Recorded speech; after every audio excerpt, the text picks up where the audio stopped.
আজকে ভিডিওতে দেখাবো কিভাবে প্রফেশনালি আমরা কভার লেটার লিখবেন জবের জন্য। ঠিক আছে, cover letter is very important, কারণ কভার লেটারের মাধ্যমেই আপনি কভার লেটারের মধ্যে উল্লেখ করা থাকবে আপনি কোন পোস্টের জন্য অ্যাপ্লাই করছেন, আপনি কোন সোর্স থেকে আপনি এই এই জবের জন্য অ্যাপ্লিকেশন করছেন। ফর এক্সাম্পল, আপনি ওয়েবসাইট থেকে জবের অ্যাপ্লিকেশনটা জবটা দেখেছেন তারপর অ্যাপ্লাই করেছেন, নাকি আপনি পত্রিকা দেখার পরে আপনি অ্যাপ্লাই করেছেন, এখানে সেটা উল্লেখ করা থাকতে হবে। ঠিক আছে, আমি একটা সিম্পল প্রফেশনাল কভার লেটার দেখাবো, যে কেউ সেটা লিখতে পারবে। ঠিক আছে, তো আমি একটা স্যাম্পল এখানে আপনাদের করে দেখাচ্ছি। প্রথমে হচ্ছে ডেট, আপনি একটা ডেট বসিয়ে দেবেন। ফর এক্সাম্পল ধরেন 28 আগস্ট 2024 2024 দিয়ে দিবেন। তারপর ম্যাক্সিমাম ম্যাক্সিমাম জব হায়ার করে হচ্ছে হিউম্যান রিসোর্স ডিপার্টমেন্ট। প্রতিটা কোম্পানিতে হিউম্যান রিসোর্স ডিপার্টমেন্ট থাকে, তারাই জবে হায়ারের কাজটা করে থাকে। ঠিক আছে, আর এখানে নেম অফ দ্য কোম্পানি, আপনি যে কোম্পানিতে অ্যাপ্লাই করবেন সেই কোম্পানির নামটা দিয়ে দিবেন। ধরেন যে ড্রিম আইটি লিমিটেড। তারপর তার অ্যাড্রেসটা দেওয়া থাকবে, আপনার যেই আপনি পত্রিকার মাধ্যমে পত্রিকার নিচে লেখা থাকবে, অথবা আপনার হচ্ছে ওয়েবসাইটের মধ্যে অ্যাপ্লাই করলে ওয়েবসাইট নিচে লেখা থাকবে। ঠিক আছে, এখানে তারপরে আপনি অ্যাড্রেসটা দিয়ে দিবেন। ঠিক আছে, এখানে আপনি অ্যাড্রেসটা লিখবেন। Okay, application for the post of, আপনি কোন পোস্টে আসলে অ্যাপ্লাই করছেন সেই পোস্টের নাম দিবেন। ফর এক্সাম্পল, আপনি যদি হন আইটি ইঞ্জিনিয়ার হয়ে থাকেন, আপনি যদি আপনি টিচার হয়ে থাকেন, টিচার মানে কোন টিচার, আপনি কোন টিচার, যেমন ও লেভেল ইংলিশ টিচার যদি হয়ে থাকেন ও লেভেল ইংলিশ টিচার লিখবেন। ঠিক আছে, তারপরে আপনি কি লিখবেন, সাবজেক্টে লিখবেন application for the post of IT engine for example. আর এখানে আপনার যে পোস্টটা হবে সেই পোস্টের জন্য নামটা আপনি উল্লেখ করবেন।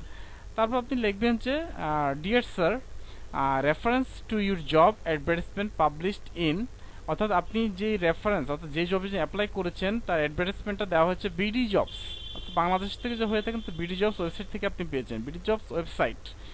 ওকে, এখানে এটা হবে, এটা যদি বিডি জবস থেকে পেয়ে থাকেন তাহলে আপনি এখানে বিডি জবসটা হবে। ঠিক আছে, আর আপনি যদি অন্য কোনো সোর্স কোনো পত্রিকা থেকে পেয়ে থাকেন, ঠিক আছে, ওই পত্রিকার নামটা এখানে আসবে।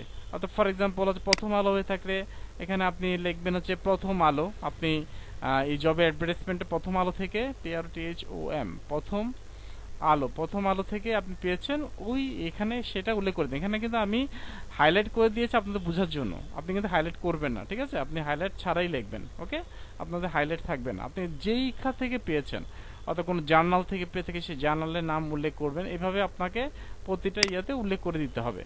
আচ্ছা, আমি প্রথম আলো ওয়েবসাইট থেকে প্রথম আলো ওয়েবসাইটটা আমি এখানে দিয়ে দিলাম। ঠিক আছে, আচ্ছা, তারপরে হচ্ছে publish in Prothom Alo website for the post of, তো সেম এস আপনি আইটি ইঞ্জিনিয়ার হয়ে থাকেন এখানে আইটি ইঞ্জিনিয়ারটা লিখবেন।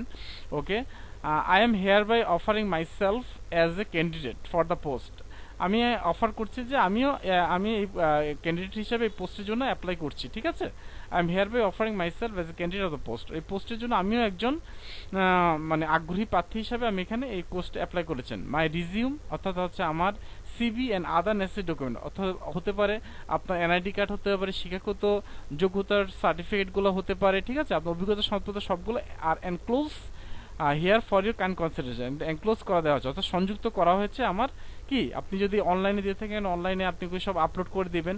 আপনার সিভি, আপনার রিজিউম অথবা সিভি একই জিনিস, সিভি হতে পারে, তারপর হচ্ছে আপনার এক্সপিরিয়েন্স, তারপর হচ্ছে আপনার কি আপনার হচ্ছে একাডেমিক সার্টিফিকেটগুলো হচ্ছে এক্সপিরিয়েন্স সার্টিফিকেট সবগুলো উল্লেখ করে দিয়ে দিবেন। ঠিক আছে, I would be hereby to you if you kindly give me a chance to be a part of your organisation and contribute my best as well, অর্থাৎ আমি এখানে খুব গ্রেটফুল, বা আমি যদি এখানে চান্স পাই আমি গ্রেটফুল থাকবো, এবং কি আপনার কোম্পানিতে কন্ট্রিবিউশন করতে আমার বেস্ট এফোর্টটাই দিব। ঠিক আছে, ইউর এভার বা ইউর ফেথফুলি হোয়াট এভার আপনি যেটা পছন্দ করেন সেখানে সেটাই উল্লেখ করে দেবেন। ঠিক আছে, তারপর এখানে ওকে, তো ইউর ইউর এভার হতে পারে, ইউর ফেথফুল হতে আরও অনেক ধরনের হতে পারে, আর যেটা আপনার পছন্দ সেটা দিয়ে দেবেন। ঠিক আছে, নেম অফ দ্য অ্যাপ্লিক্যান্ট, আপনার নামটা এখানে বসিয়ে দেবেন। ফর এক্সাম্পল আপনার যদি হয়